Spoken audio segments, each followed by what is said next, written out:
888-293-6829 now. Drivers who are covered will not have to pay for covered repairs again. This protection plan is at an all-time low. Additionally, drivers who activate this vehicle protection today will also receive free roadside assistance, free towing, and car rental options at no additional cost. Call us for your free quick quote today. 800-923-6829. That's 800-923-6829. What do you have to lose? Call 800-923-6829. Again, 800-923-6829.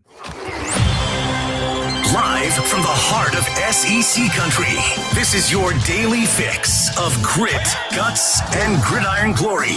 Welcome to the Deep South College Football Show. Owens, here he goes! Georgia retakes the lead! Breaking down the biggest matchups, the boldest takes, and the deepest rivalries in college football on Tide 100.9 and 1230 AM WTBC. Intercepted! They confused him! Xavier Brown headed the other way! Touchdown Tide! From Fayetteville to Gainesville, from the Grove to Toomer's Corner, it's SEC football. Chambers delivers! Touchdown! Now, here's your award-winning host, Wyatt Fulton. Welcome into the Monday edition of the Deep South College Football Show right here on Tide 100.9 and 1230 AM WTBC, your home for Alabama Crimson Tide sports. It became a conversation over the weekend.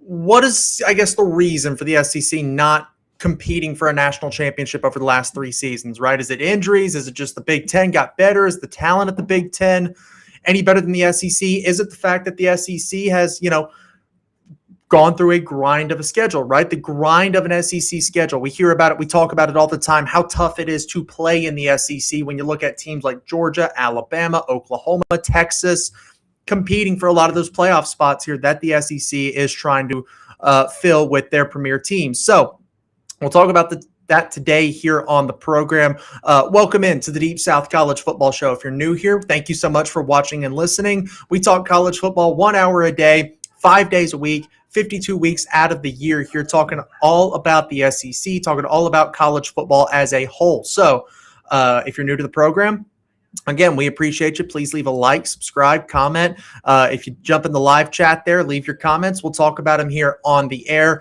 Hanging out here in Tuscaloosa, Alabama. That's where we are based on Tide 100.9. But again, we've got the show over on YouTube, the Tide 100.9 Facebook page. We appreciate everybody who tunes in via those methods, as well as the X account over there at FultonW_ on Twitter. So we greatly appreciate everybody who tunes in, watches, listens via all of our different distribution models here for the Deep South College Football Show. Hanging out in the studio, we got Jackson O'Brien with us. Jackson, how you doing, man? I'm doing well. Can't complain. It's very hot outside, very humid. It is. We are fully into the summer weather here in the Southeast. And speaking of the Southeast here, the Southeastern Conference has not won a national championship since Georgia put belt to backside on TCU in 2022. The SEC has not been back to the national championship game since Georgia TCU in that 2022 season here. So looking at it here, what is the reason that the SEC has not been back to the national championship game, right? I don't know that it's this big, NIL killed the SEC, the transfer portal killed the SEC or anything like that, right? Because, quote unquote, they can't stockpile top talent anymore. Well, okay, the SEC was known for having elite level talent there, yes, but at the same time, we know that that's not really the case, right? Because the SEC still has premier teams, premier talent, premier guys across the sport, right? When you look at, go ahead, Jackson. They just continued their streak of having the most overall NFL draft picks in this past draft. So that's not broke their own record for most draft picks in a single NFL draft. So we know the talent's still there in the SEC. Hey, JT Talking Bama, we appreciate you guys for tuning in here. Check them out, Talking Bama as well. They do a really good job over there. By the fans, for the fans. That is JT and the crew over there at Talking Bama. So we appreciate you guys for jumping in and listening with us here today. The SEC broke their own record for number of draft picks in this past NFL draft. Now, I will say, the Big Ten, for the first time in 15 years, unseated the SEC at the top. And what we mean by that is the Big Ten had more first-round picks than the SEC did in April's NFL draft. So it kind of continues to allude to the fact that, hey, maybe the SEC is deeper, is better overall than the Big Ten is. But again, shout out JT and Talking Bama there. Maybe the SEC is deeper, but it seems like the talent at the Big Ten is more top heavy, if that makes any sense, right? Absolutely. For me, it's very similar to when the SEC was still in the East and the West. Right. And you had Georgia, basically the only team in the East, and they played that entire East schedule. What that allowed you to do was kind of go through and, get out on the other side by the end of the year unscathed and still, work out some kinks in the middle of the year. That way, when you're going into the playoffs, you're fully healthy and ready to go. And that's what a main Big Ten schedule is. You're playing Rutgers, you're playing Maryland, you're playing Michigan State, Iowa, Northwestern. I mean, the list goes on and on. So that's what it really is. It's are the teams at the top still very good? Yes, absolutely. But when you're playing now, this SEC schedule that's not any longer the East and West, you're playing the best teams across the conference. It makes it harder. Yeah, and I mean, going back to that SEC East analogy there, you're absolutely right. I mean, if you think about the 2010s SEC East, it's Missouri, who had a good couple of years, right? 2013, 2014, they were okay, kind of, making the SEC championship game as new members of the conference. But outside of that, Florida dominated much of those 2010s years. Well, Georgia was down, right? Georgia was kind of transitioning from Mark Richt to Kirby Smart during the middle of that era. We now know what Kirby Smart can do at Georgia. We've seen it a couple of times, but Tennessee was in the middle of their kind of rough stretch with Butch Jones leading the charge and the Jeremy Pruitt coming in as well. Vanderbilt was still the laughingstock of the conference. Kentucky was talking about basketball in August and not, the upcoming football season, right? And so that's the majority of the teams that they were facing in that SEC East, right? It's Kentucky, it's Vanderbilt, it's Tennessee when they were in their down years. It was Georgia during the transition from Rick to Smart there. So the Big Ten isn't as deep. We looked at the SP Plus there from ESPN's Bill Conley, and while the Big Ten's top three are better than the SEC's top three, that's Ohio State, Oregon, and Indiana, two teams who have won a national championship. Oregon's made the college football playoff the last two seasons after going undefeated in 24, and then unfortunately for Oregon, losing to Indiana in the 2025 season there. So the top three are better in the Big Ten. But after that, the SEC is so much deeper, and according to the SP Plus model there from ESPN's Bill Conley, which does take into account returning production, strength of schedule, strength of record, even though that's not something that we're really talking about yet because no games have been played. Returning production, incoming talent, coordinator turnover, coaching changes, and things like that. So I feel like the SP Plus from ESPN's Bill Conley is probably one of the better models to go on when you look at kind of preseason, right? Because that's what we're in. It's May 11th here. So we are still in the preseason aspect of it. The top of the Big Ten might be better. Oregon, Ohio State, Indiana. I mean, first overall pick, Fernando Mendoza. Ohio State just had, four top 11 picks. Carnell Tate, Arvell Reese, Sonny Styles, Caleb Downs there. Probably should have had another first rounder in Kareem McDonald, but he ended up going in the second round to the Houston Texans in the NFL draft this past April here. But the SEC, again, is probably a bit of a deeper conference, right? We've compared and contrasted certain teams, right? Arkansas and Purdue finished with the same record last season, 2-10 apiece. And yet Arkansas is a top 25 team in talent composite, whereas Purdue's outside of the top 30. So even though they may be the bottom feeders of their conference, they may not quite be – you're not what your record says you are, right? And that's the big thing in college football. In the NFL, you kind of are what your record says you are, right? The talent level is very, very similar. You're playing with the top 1% of college football athletes across all 32 teams. But in college, that's a little bit different. That may not necessarily be the case because, yes, Alabama, Georgia, they can stockpile a lot of that top talent even in the modern era with the transfer portal and with NIL. But Jared Curtis would have gone to Georgia and been third string, maybe even fourth when you look at the competition for QB2 between Ryan Puglisi and his name just escaped my mind. Ryan Montgomery and Ryan Puglisi kind of competing for that QB2 spot behind Gunnar Stockton. Jared Curtis, a 5-star quarterback, would have gone to Georgia and had to sit for at least a year behind Gunnar Stockton, maybe even 2 if Puglisi or Montgomery can take those next steps. Well, he goes to Vanderbilt for an ungodly amount of NIL money, and he's handed the starting quarterback position immediately. He gets to Vanderbilt, and it is, hey, thank you so much. Here you go. Here's your starting quarterback job that we promised you on the recruiting trail. And Vanderbilt delivered on that promise, or at least is expected to deliver on that promise with Jared Curtis. Same thing on defense, right? If Justice Terry, who was down between Georgia and Texas, well, if he goes to Georgia last season, he's a phenomenal player. Don't get me wrong. But does he get the run that he got maybe that he did at Texas? And Texas is another program that we look at and say, yeah, they're one of the teams that can stockpile talent with the NIL and the transfer portal.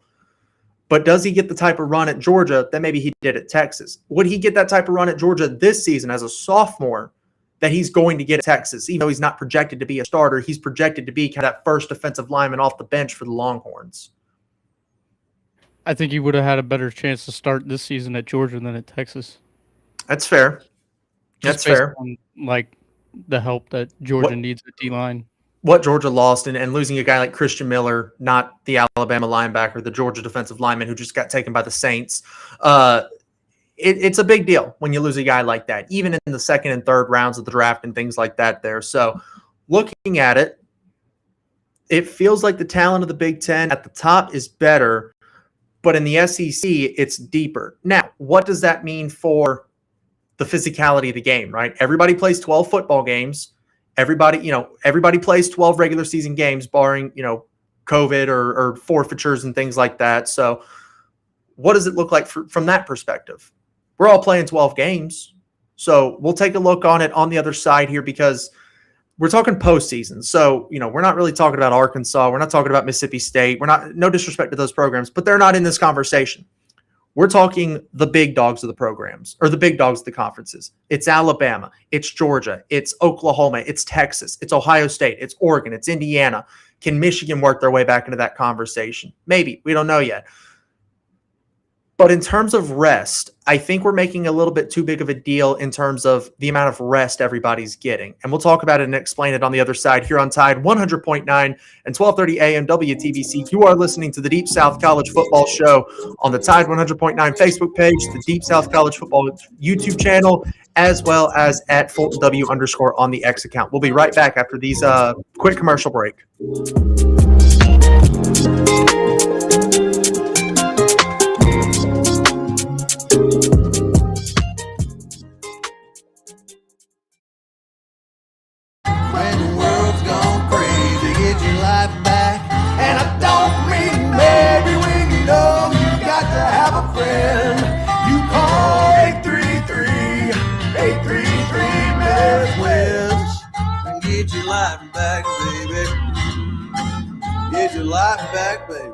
Stephen Mezrano, Alabama Injury Lawyers. Mez wins. There's the, yes, I'd like some popcorn, yes. There's the, yes, my team won, yes. And then there's the yes you never forget. When you open a tiny box that says Fincher and Osmond, it's only second in line behind I do. But it's a yes you'll feel down to your toes. I'm Tom Osmond, your jeweler at Fincher and Osmond Jewelers. Not so easy to find on McFarland, between Edgar's and local routes. He's going for the big play, bends down and oof, lower back, just threw a flag on the field. When pain hits, everything stops. The game, the yard work, even getting off the couch. That's when you call in the starting lineup at DCH's Spine Care Center. Dr. Sproul, Dr. McCormick, and Dr. Thomason. They treat back pain, neck pain, arthritis, joint pain, and more. No referral? No problem. Search DCH Spine Care on Google.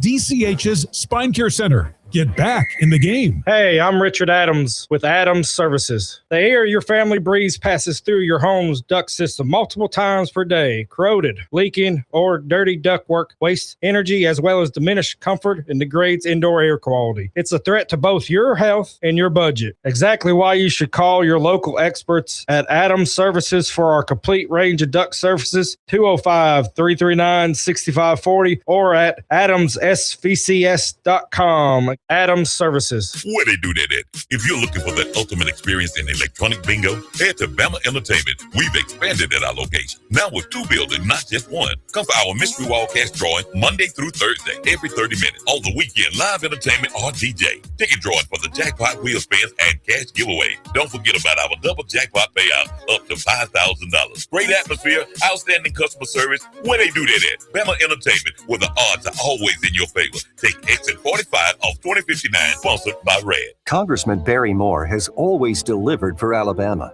As a member of the House Freedom Caucus, Barry Moore earned a score of 100 from Heritage Action for protecting our values. He's helped thousands of Alabama families, fought for our veterans as a veteran himself, and secured millions for infrastructure, first responders, and public safety. Barry Moore helped pass Trump's One Big Beautiful Bill, delivering tax cuts for hardworking Alabama families, and stood strong to secure our borders. Now, Barry is taking that fight to the United States Senate. Barry Moore will defend our freedoms, defend the Second Amendment, protect our children, stand up for parents, and keep boys out of girls' sports, while continuing to cut taxes and lower prices. Endorsed by President Trump, Barry Moore is a proven conservative Alabama can trust. I'm Congressman Barry Moore. I rolled up my sleeves in Congress, and I'll keep fighting for Alabama in the U.S. Senate. I'm Barry Moore, a conservative fighter, and I approve this message. Approved and paid for by Barry Moore for U.S. Senate. Tide 100.9 Tuscaloosa weather. Here's your Tuscaloosa and West Alabama forecast this afternoon. Cloudy, comfortably warm at 81, a gentle north breeze at about 10 miles per hour, staying cloudy and cool tonight. We drop back to 57. Keep the sunglasses handy for tomorrow. Bright sunshine. We'll see Tuesday and Wednesday's highs in the mid-80s. Fine weather expected through the rest of the week. This is meteorologist Richard DeWetting at the Weather Channel for Town Square Media, Tuscaloosa. It's 79 degrees in Tuscaloosa. Follow Tide 100.9 on Facebook today to watch our live shows, read the great articles, and interact with Bama fans today.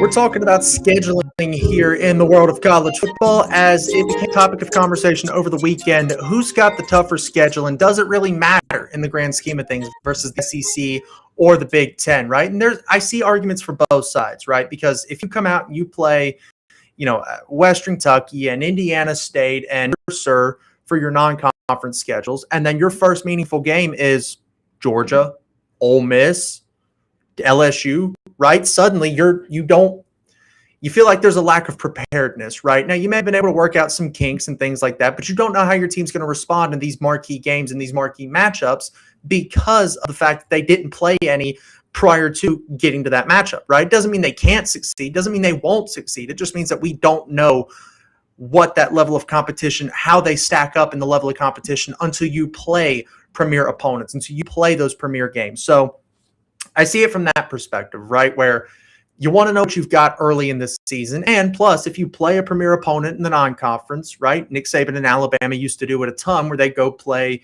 ranked USC, ranked Wisconsin, number 3 Florida State, right? Virginia Tech, Clemson, Michigan. You go play premier opponents to start the year because they're dealing with the same stuff you are. Do you have a new quarterback? What's the rotations look like? How can we fit our best 11 on the field at all times? They're dealing with the same stuff that you are. So we don't really know what everybody is at that point. It's kind of all right, here's what we've got type of game. And then after that, you play your cupcakes, right? So Alabama loved to, under Nick Saban, go play premier neutral site, marquee non-conference opponent, cupcake game, maybe another cupcake game, and then you're into SEC play with, Ole Miss. They always seem to open with Ole Miss in the mid-2010s scheduling there. In 14 and 15, opening with Ole Miss in conference play there. So from that perspective, I get it. You want to see what your team is. You want to see what you've got. You want to see how good you are early in the year, and then make critiques as you play some of those lighter opponents before you get into the meat of the schedule. I also see it from the other side of, hey, I want to play a bunch of cupcakes because that allows me to figure out who my best 11 are, how I get my best 11 on the field at all times. And once I know that, once I've worked through the kinks of my roster, now I can go blow the doors off of everybody and then pull my best players and keep them healthy until we get to these marquee games, until I get to a Georgia or an Ole Miss. And I'm only using Georgia and Ole Miss because that's who Alabama's opened conference play with in most recent history. 2010s, it seemed to always be Ole Miss, and then the past couple of years, it's always been that matchup with the Georgia Bulldogs there. First time in Tuscaloosa, second time in Athens last season. So I see it from both perspectives. But when we get into the postseason, right, you're playing this tough physical grind of a schedule. And the Big Ten does play some marquee games, right? Oregon plays Ohio State. Ohio State plays Indiana. Michigan plays Indiana as well. Penn State's always a really physical game, right? Iowa, I know we don't talk about the Iowa offense as something prolific, but there's a reason Iowa keeps putting offensive linemen and defensive linemen in the NFL. They get physical. They cause headaches for some of these premier teams. And if Iowa could ever figure out an offense, pair that up with their, top 10 defense when the defense is playing more snaps than any other Division I team in college football, Iowa could be dangerous. But Iowa could be dangerous. Iowa is not dangerous, right? And so you look at it, when you get to the postseason, and this is a big topic of conversation because Kirby Smart mentioned it after the SEC championship. Hey, that was the 9th SEC game that Alabama and Georgia played.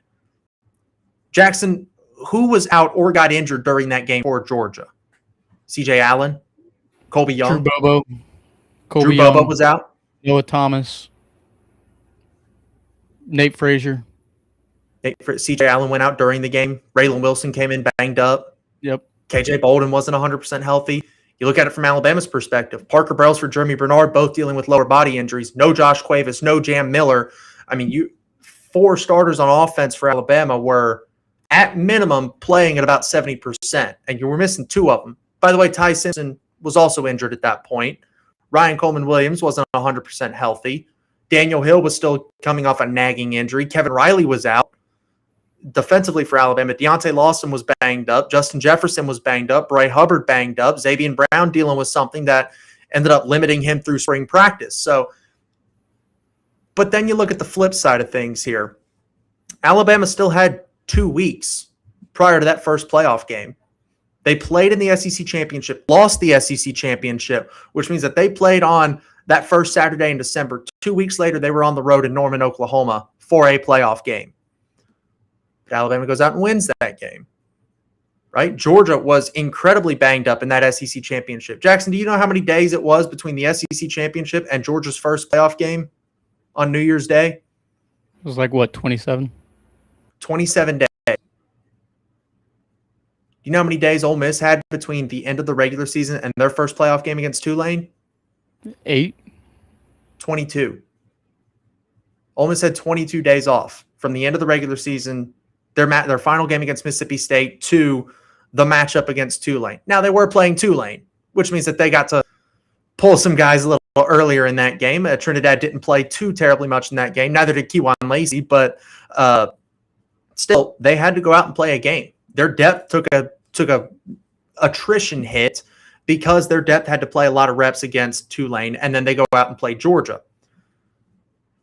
So when you look at it from a postseason perspective, everybody's still getting about the same amount of rest, right?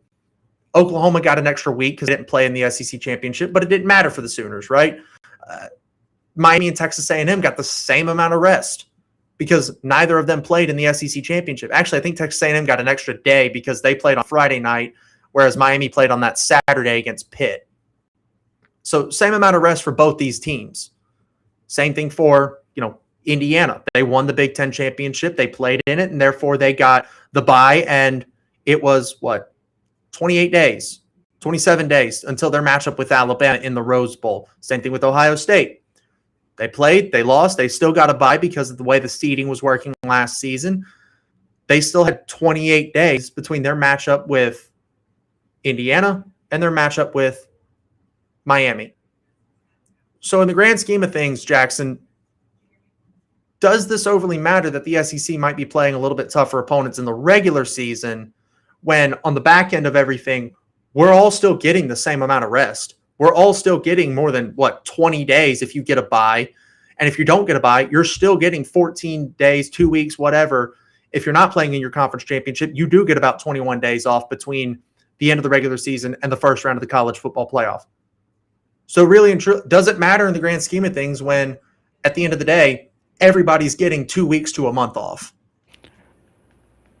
I think the schedule part still matters, but I would say that in this case, it's more so the bye and the time off that is the hindrance rather than it is the schedule. Because I mean, Ole Miss got the fortune to be able to play Tulane and They did. tune up, get back in a rhythm before going into the Sugar Bowl, whereas Georgia just was coming off nothing. So they had 27, basically a full month off. Right. I mean, at that point, you're basically starting a new season, getting that Right. full month off. Exactly. And so that's where, your first quarter is sluggish, you're slow, you're Mhm. still figuring things out, getting back into rhythm, and then by the fourth quarter you probably more tired than you were in the fourth quarter during the regular season. So I would say it's more so the bye and the time off rather than the schedule. So a big proponent of college football is, hey, we've got to decrease some of this time off. Right? We mentioned Indiana. They played on December 6th. They didn't play again until January 1st. So effectively, they did get a full month off. Same thing with Georgia. Same thing with Ohio State. Same thing with Texas Tech. They got a full month off, and then they had to go back out and play. Now, I don't know that the month off versus having 2 weeks versus a month, I don't know if that would have helped Texas Tech. They were just outclassed, out-physicaled, outmatched by Oregon just 110%. But for a team like Georgia, who did start that Sugar Bowl pretty sluggish, for a team like Ohio State, who was in a one-score game against Miami as their offensive coordinator was dealing with a head coaching transition, would it have made a difference had they gotten 2 weeks instead of that full month for a team like Georgia or Ohio State? Would that have changed the outcome of those games? I think it's highly likely. Because, I mean, you get in the regular season, you get basically 2 weeks when you have a bye week in between, like, say, a big game and a little game. You get that bye week, and we see teams, still in seasonal form. So I would say, yeah, it does. So it sounds like we need to decrease the amount of time that everybody's getting off here. Absolutely. And I think everybody has said that. I think, I was a proponent. Yeah, it's a very large talking point. It's like, we need to decrease this time. The championship game is not going to be played until January 25th next year. Right. That's way too much time when the regular season ended literally 2 months earlier. Now the NFL's got a playoff system that works pretty well if everybody wants to transition college more like the NFL, which seems to be the way that the people in charge are taking this thing. They get at most a week off. Right. Yeah. If you get a bye, you get a week off most of the time, and only 2 teams get a bye. So why are we doing this? You get 2 weeks off, and then you get more, even if you're, a playoff, even if you get a bye, you're sitting at a month off at this point. Right. You're not being, like, if you're a top 4 seed, you're not being rewarded at all with that time off. I mean, you are. It almost feels like you're getting punished. Right. You are to a degree because, you can get healthy and maybe strategize a little better and come up with good game plans. But that goes all out the window once you step on the field and your team is sluggish and you're not in your seasonal form. Yeah. And that's what you want to see when you're watching playoff games. You want to see. I want to see the best teams on the field. Right. And you're taking away from that by them sitting out. Because realistically, like, I want to see the best teams on the field. So, Miami versus Texas A&M, right? They get 2 weeks off. Both of them did. But let's take it a step further. Miami and Ohio State. That was a very good ball game. I thoroughly enjoyed watching Miami and Ohio State. But realistically speaking, because 2 teams are playing and you always have to have a winner, that's the final game you're going to see for one of those 2 teams. And now we know it was Ohio State. But I don't want to spend a quarter of my final game watching this team, whoever it is, if it's Alabama, if it's Georgia, if it's Ohio State, if it's Miami, if it's Indiana, I don't care who it is. I want to see the best teams on the field consistently. I don't want to spend 25% of my time watching the best team try and wake up. I don't want to see that, because the other team, rest versus rust, that whole conversation, that whole argument there, I don't want to spend 25% of my time watching the final game of the season for a team, watching this team try to wake up, watching them try to figure out, okay, crap, now I got to put forth the extra effort. I forgot what it takes to run this route as crisp as I need to. Not saying that, these guys don't remember these things, but it's different. Game speed and practice speed are two very different things, especially that late in the season. You're not allowed to go full pad. So you're not doing everything at 100% throughout that month. And now you got to come out and you got to flip that switch and get back to that 100% level of consistency. Oh, by the way, the team that you're playing has been able to do that. The team that you're playing has been going 100%. They went 100% 10 days ago when they had to go play in the first round of the college football playoffs. So our guy JT here, he says he thinks the SEC will have the top teams to beat this season. I think it's a fair assessment. When you look at talent composite versus talent composite, I think the SEC's got some of the best talent out there, at least the deepest talent, and that was reflected in the NFL draft. But at the same time, again, it feels like the top of the Big Ten. So you take the top three in each conference: Ohio State, Oregon, Indiana. I feel like it's pretty safe to say that's the top three in the Big Ten. Who are the top three in the SEC? Texas, Georgia. Who's that third? That third spot feels kind of wide open right now.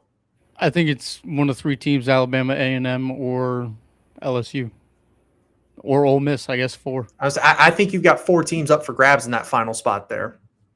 Is it Alabama, who we know what Alabama's got to do? They got to replace, 90% of their offensive production from a season ago. Texas A&M, can Marcel Reed take that next step and be that premier passer? You could even throw Oklahoma in that mix. Oklahoma, returning John Mateer, returning both their coordinators, returning, a lot of good talent in that running back room, made the change at running back coach. We talked with our guy Jay of Locked On Sooners and Unfair Sports. Jackson, do you know who Oklahoma's running backs coach was last year? I do not. This is deep in the back. DeMarco Murray. Oh, really? Oklahoma's run game wasn't what it needed to be. They go and make a coaching change at running back coach. Do you know who they replaced DeMarco Murray with? The guy from Notre Dame who recruited Jeremiah Love and Jadarian Price. So you feel like Oklahoma's run game is going to take a step forward in the right direction this season. What do you think? You would assume. Oklahoma's like Alabama last year, right? The run game can only get better because it was at rock bottom a season ago for both these teams. Not just talking about Alabama or Oklahoma here. It was rock bottom for both of them last year. So now, can they get better? And if Alabama and Oklahoma do both take that next step in the run game and along the offensive line, I find it very easy to put 10 wins on either team's schedule. Obviously, not everybody's going to go 10-2, but we know Oklahoma's defense is going to be really good. Taylor Wine back, Kip Lewis back, a lot of those stars, the Bowen brothers are back, so we know the defense is fine. We assume John Mateer is going to be okay because of what he was pre-thumb and knee injury last season. Wide receivers a little bit of a question point for Oklahoma. But if that offensive line and that run game takes that step that we now expect them to take, same thing with Alabama, it's very easy to put 10 wins on their schedules. It's very easy right now to put 10 or 11 wins on Georgia and Texas. Well, now we got 4 10-2 SEC teams and haven't even talked about Ole Miss, A&M, or LSU yet. Right, and we said the same thing going into last season. There can't be that many 10-2 teams, and then we come to the end of the season, and there were, 6? You had Vanderbilt, Georgia, Alabama, Oklahoma, Ole Miss, Texas sitting just on the outside at 9-3. So we look up last season, we got 5 teams at 10-2 or better, and 1 team sitting at 9-3. By the way, Ole Miss was about that close away from also going 9-3 last season. Missouri, not Ole Miss. Missouri was about that close away from going 9-3 last season as well. If they could have completed a forward pass when Bo Prabula was out, they probably do go 10-2 or 9-3. So the SEC is going to have a lot of top talent here.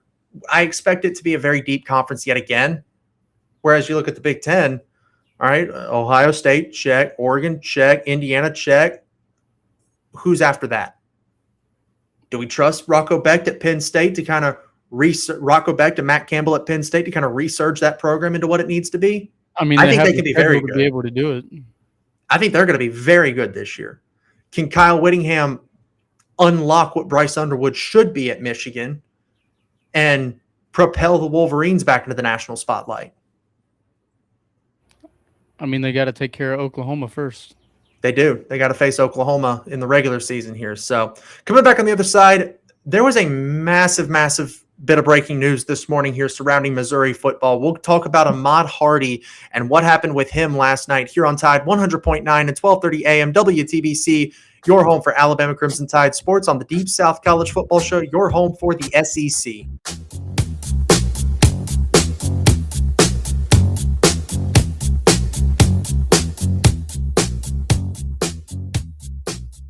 This is local Allstate agent Stephen Fikes. Let's face it, sometimes local is just better. Locally grown, locally sourced, shop local, eat local, but what about local expertise? The Stephen Fikes Allstate Agency is just that, local. So contact Tuscaloosa Allstate agent Stephen Fikes today so we can help you with the protection that's right for you and the things you love most. Allstate, are you in good hands? 248-0303.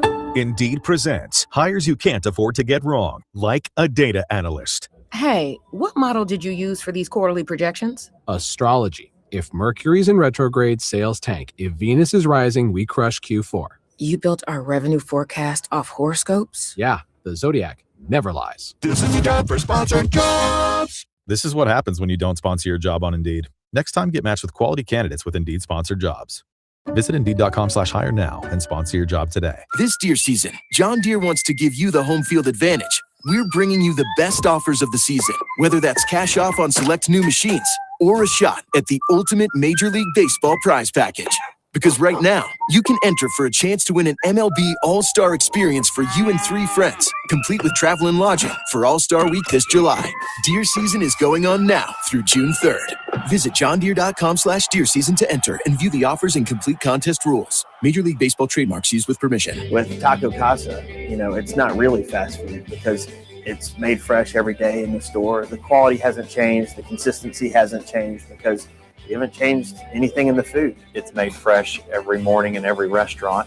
I think buzzwords in today's food industry are locally sourced and high quality ingredients. We want to say, that sounds great. We've been doing that since 1974. Under the biggest cactus in town, Taco Casa. Hey, I'm Richard Adams with Adams Services. The air your family breathes passes through your home's duct system multiple times per day. Corroded, leaking, or dirty ductwork wastes energy as well as diminished comfort and degrades indoor air quality. It's a threat to both your health and your budget. Exactly why you should call your local experts at Adams Services for our complete range of duct services, 205-339-6540 or at adamssvcs.com. Adams Services. Finding great candidates to hire can be like, well, trying to find a needle in a haystack. Sure, you can post your job to some job board, but then all you can do is hope the right person comes along, which is why you should try ZipRecruiter for free at ZipRecruiter.com/radio. ZipRecruiter doesn't depend on candidates finding you. It finds them for you. Its powerful technology identifies people with the right experience and actively invites them to apply to your job. You get qualified candidates fast. So while other companies might deliver a lot of hay, ZipRecruiter finds you what you're looking for. The needle in the haystack. See why 4 out of 5 employers who post a job on ZipRecruiter get a quality candidate within the first day. ZipRecruiter, the smartest way to hire. And right now, you can try ZipRecruiter for free. That's right, free at ZipRecruiter.com/radio. That's ZipRecruiter.com/radio. ZipRecruiter.com/radio. ZipRecruiter. Find Tide on Twitter at Tide109 to keep up with show announcements, guests, and our reporters in the field.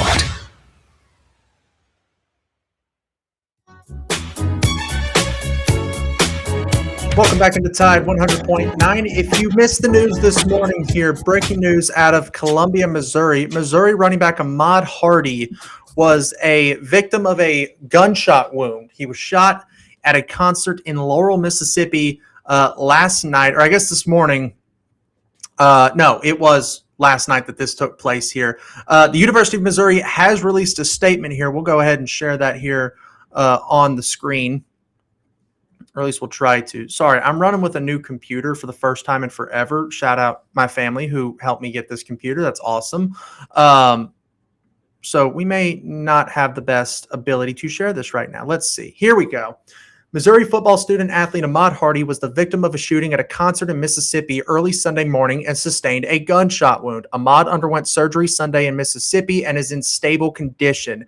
He is deeply loved by his teammates, coaches, friends, family, and fans. We will continue to stand beside him and his family throughout this difficult time, offering our love, prayer, strength, and support.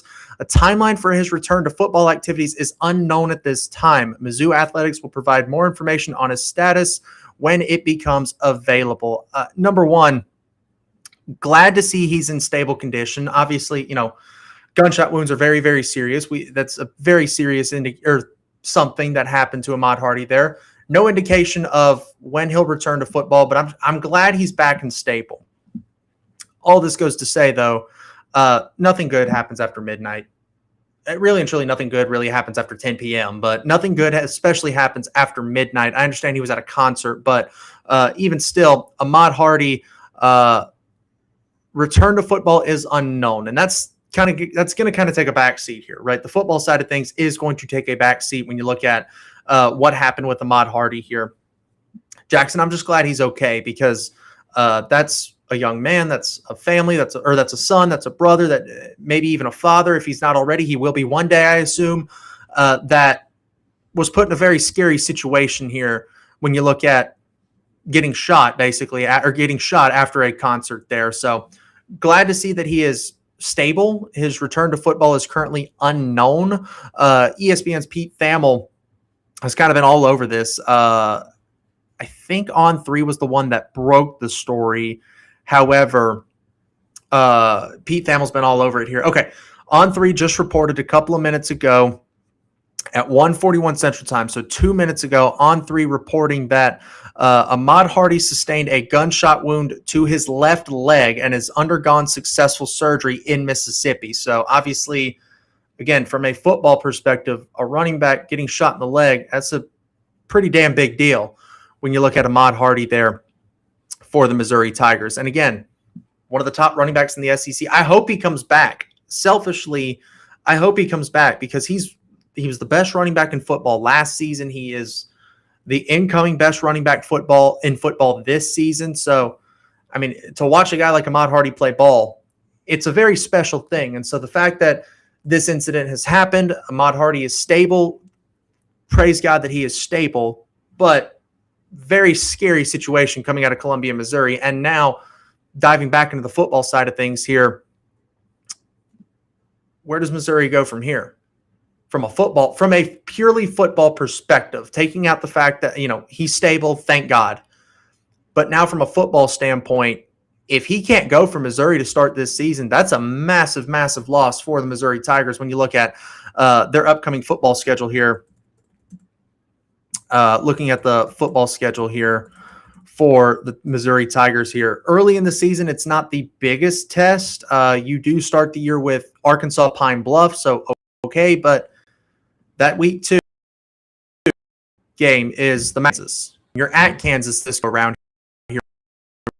When you look at the football schedule, assuming it's not, a big deal. Again, gunshot wounds are big deals. We do acknowledge that here on the program, but assuming it's not something that's going to keep him out for the entirety of the season, when does he return? And can Missouri sustain without Ahmad Hardy? Because again, leading rusher in the SEC last season, I thought was the best running back in the SEC. Candidate for the Doak Walker Award for best running back in college football this upcoming season here. If he was able to declare last year, I think he'd have been RB1 in the NFL, or maybe not RB1, because Jeremiah Love was damn good. But pushing for RB1, probably at least bare minimum would have been a consensus RB2. This is kind of a big deal for Ahmad Hardy when you look at his future in football. Yes, but I would share the same sentiment as you for this situation. But I would also say we have seen, a running back of his stature, go through a similar situation in Brian Robinson and then come back and be, a monster. So really no drop off for B-Rob. Right. And so I would say maybe not week 1, but I would say, we're still pretty far out from the season. So I would expect him to be if and when he's ready, I would say most likely the Kansas game. Yeah, if he's, again, there's still a lot. Number one, if you are shot, like that's a big deal, obviously. It was not to vital organs in the chest and stomach and head area. There's still a lot of vital arteries, organs, not organs, but arteries, muscles, things like that in the leg too. I mean, if he's shot in the thigh, well, that's a big deal for a running back. Whereas, if he's nicked in the leg, maybe it's not as quite a big a deal, grazes the calf. But it seems like, they're saying he underwent surgery. They're saying he's in stable condition. I have a hard time believing that this was just a stray bullet that caught him, on the side of the leg. This feels like somebody probably targeted Ahmad Hardy, and he was shot in somewhere that was vital enough that they said, all right, we got to get this guy into surgery now. And thankfully surgery was successful yesterday afternoon. Right. And I mean, it's a tough situation for Missouri football, but I think, Drink does a good job with that offense. And so I would say, I don't know if they'll, still be at the caliber offensively that they would like to be, but they should be okay for the first, few games going ahead of SEC play. We'll wrap up the loose ends and get you ready on the radio side for the game with Ryan Fowler here on Tide 100.9 and 1230 AM WTBC, your home for Alabama Crimson Tide sports.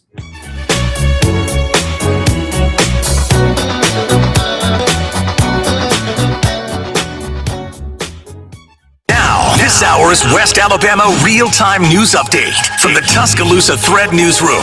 A young man has been charged with first-degree assault after he allegedly shot a woman in the head while recklessly playing with a gun in Buell this weekend. The victim is fighting for her life. Gasoline analysts are cautioning drivers that fuel prices are not likely to fall significantly before the end of 2026, and perhaps not until the first quarter of 2027. And police are still searching for Karen Hollis, a 23-year-old missing from Northport who was last seen on Friday. For the details on these stories and more free coverage of local news, get connected at TuscaloosaThread.com. Coming up on The Game with Ryan Fowler. Coming up on the Monday edition of The Game, we'll talk to Josh from College Football Nerds. We'll have a chance to visit with Jersey Garmin. We'll talk to Martin Houston as we'll recap another busy weekend on the University of Alabama campus and set the stage for another busy week here on the show. Starting at 2 p.m. on The Game with Ryan Fowler on Tide 100.9, 1230 WTBC, your home of Alabama Crimson Tide sports. The longest-running sports talk show in Tuscaloosa. The Game with Ryan Fowler. Weekdays from 2 to 6 p.m. on Tide 100.9 and 1230 a.m. WTBC. And streaming worldwide on the free Tide app. Listen hourly for Tuscaloosa Thread local news updates powered by Tuscaloosa Chrysler Jeep Dodge Ram. Tuscaloosa's destination for iconic Jeeps. Drive a new 2026 Ram 1500 Bighorn Crew Cab 4x4 priced at $54,529. The Fiesta is on, and the winnings are hot. Get ready for the Fiesta of Cash at Silver Star and Golden Moon Casino. Fridays and Saturdays in May, 7 to 11 p.m. You could score up to $2,500 in cash. Big prizes, fast action, non-stop excitement. It's the $65,000 Fiesta of Cash at Pearl River Resort. Must be 21 or older to play. There's the, yes, I'd like some popcorn, yes. There's the, yes, my team won, yes. And then there's the yes you never forget. When you open a tiny box that says Fincher and Osmond, it's only second in line behind I do. But it's a yes you'll feel down to your toes. I'm Tom Osmond, your jeweler at Fincher and Osmond Jewelers. Not so easy to find on McFarland, between Edgar's and local routes. Indeed presents hires you can't afford to get wrong, like customer service associate at a dry cleaning shop. Yeah, hi. I'm here to pick up my suit. Ah, yes. Here you go. There must be a mistake. This is too small. It shrunk a whole lot. Look on the bright side. Now you have a suit you can give to a child. This is a job for sponsored jobs. This is what happens when you don't sponsor your job on Indeed. Next time, get matched with quality candidates with Indeed sponsored jobs. Visit Indeed.com/hire now and sponsor your job today. If you're looking for a golf cart or repairs to yours, stop by Dixie Custom Carts on Greensboro Avenue in Tuscaloosa. They sell Club Car, Donago, and Atlas golf carts. They can customize it to your specifications with a lift, tires, wheels, and lights. Dixie Custom Carts also carries a full line of parts and accessories, including chargers, windshields, hitches, Bluetooth kits, and so much more. If your golf cart needs repairs, the pros at Dixie Custom Carts can handle the job. Dixie Custom Carts, Greensboro Avenue in Tuscaloosa.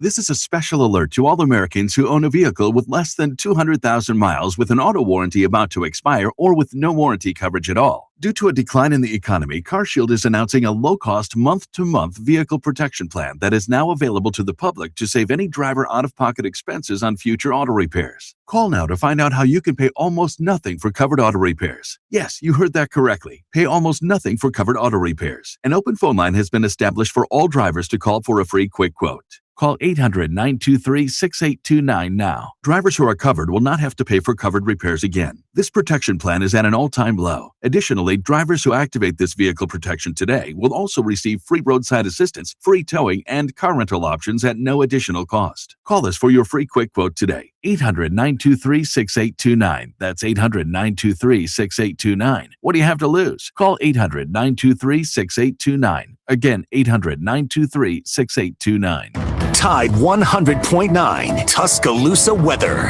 Here's your Tuscaloosa and West Alabama forecast. This afternoon, cloudy, comfortably warm at 81, a gentle north breeze at about 10 miles per hour, staying cloudy and cool tonight. We drop back to 57. Keep the sunglasses handy for tomorrow. Bright sunshine. We'll see Tuesday and Wednesday's highs in the mid-80s. Fine weather expected through the rest of the week. This is meteorologist Richard Wedding at the Weather Channel for Town Square Media, Tuscaloosa. It's 79 degrees in Tuscaloosa. Alabama Crimson Tide lives right here. Down to the pylon. Touchdown, Alabama. On Tide 100.9.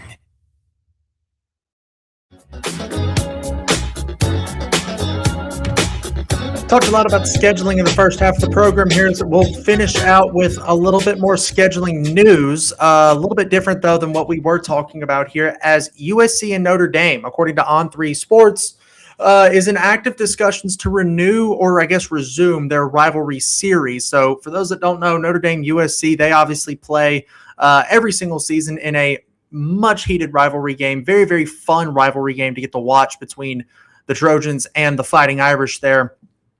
As you look at it, it's one of the premier rivalries across the sport when you look at the whole of college football in general, right? And so I believe this season is the final season that series would be played, barring some sort of future negotiated contract. Now, USC, Notre Dame, two of the most historic programs in college football. I don't care what you say about either program, how you feel about either program. They both deserve to be at least in the blue blood conversation.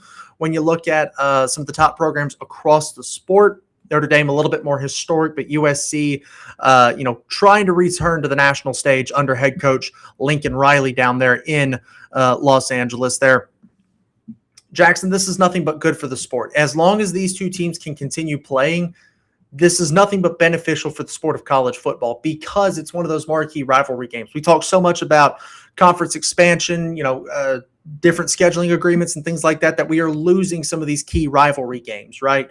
When Texas A&M came to the SEC, we lost the battle between Texas A&M and Texas, the Lone Star Showdown. We lost that, right? We've lost the backyard brawl when Pitt and West Virginia split conferences, West Virginia to the Big 12, Pitt to the ACC. We lost the matchup between Kansas and Missouri there when you look at Missouri split from the Big 12 to the SEC. And so now we've been able to maintain some of these. And so, again, Red River Shootout, we've got that when Texas and Oklahoma came to the conference. When Texas and Oklahoma joined the SEC, we reignited that Lone Star Showdown. And Jackson, I feel like I'm not the only one I'm not the only one believing this when I say that's been incredible the last 2 years between Texas and Texas A&M, getting that heated rivalry back between those two premier schools in the SEC, in the Big 12 at the time as well. It's a lot of fun to get these rivalry games back. So the fact that USC and Notre Dame are in active negotiations, I guess. Heather Dinich reported that, I believe it was Heather Dinich. It may have been Nicole Arbuck, so I do apologize if I got the reporter wrong there. But they reported that these conversations didn't necessarily stop ever. They just kind of slowed down a little bit. So now they've reignited these conversations here to keep USC and Notre Dame. Jackson, where does it rank for you? I guess all time in terms of rivalry games. Iron Bowl's obviously up top. Yeah. The Game. Yeah. Red River. Yeah. Who sits in that 4th spot? Is it USC, Notre Dame, two of the most premier schools historically in this not in this conference, in this sport? Not really. I mean, in my time watching college football, it's never really been like one of the biggest rivalry games to watch. And I think Notre Dame needs this game more than USC does. And so that's why I think they're pushing for it harder. But I would also say Oklahoma State, Bedlam. That's been a big one I've always loved to watch. Auburn and Georgia, even though that's not like on rivalry weekend, it's still the oldest rivalry in the sport. The Deep South's oldest rivalry. Yeah, like clean old-fashioned hate. Georgia the world's largest outdoor cocktail party, Georgia, Florida. That's another one. I would say Alabama, LSU, Alabama, Tennessee. Those are two big ones. Third Saturday in October, yeah. South Carolina, Clemson. That's always a good one I like to watch. Palmetto Bowl's always fun. But there's some of these teams that have quasi rivalries that don't play near as often as they do their annual opponents, but they're still really fun. Like Georgia, Clemson. That's always a really fun matchup. It is. They used to play all the time to open the season, and now they kind of have gone their separate ways, which I wish they would just play it every year. But Georgia's got bigger fish to fry, and Clemson's trying to not die as a program. Exactly. But I would also throw in probably, I mean, you mentioned it, the Backyard Brawl. That's a big one. The Apple Bowl. Apple Cup, Washington State. That's always really fun. And then the Egg Bowl. I mean, can't go wrong with a good Egg Bowl. Can't go wrong with a good Egg Bowl, especially when Lane Kiffin was there. There were always fireworks between Ole Miss and Mississippi State there. I've got a really underrated one here. Battle for the boot between Arkansas and LSU. Arkansas's not been anything the last couple of years, but that always has been a really fun rivalry series to kind of keep track of when Arkansas was good in the early 2020s, and good is a relative term, but it was always a fun matchup there. So that'll do for us on the radio side here. Coming up next, the game with Ryan Fowler from 2 to 6 p.m. on Tide 100.9 and 1230 a.m. WTBC. That'll do it for us here on the stream as well. Big thanks to Jackson for helping us get on the air. Big thanks to Chase as well for helping us get on the air. Big shout out JT. If you haven't followed him, check him out, Talking Bama, over here on YouTube as well. And as always, be sure to like, subscribe, share with your friends. Look, if you hit that subscribe button, it does two things. It helps us out, and it doesn't sign you up for anything. So why would you not hit that subscribe button? So like, subscribe, please. It helps us out, completely free. It doesn't sign you up for any annoying notifications in, your email inbox, on your phone, nothing like that.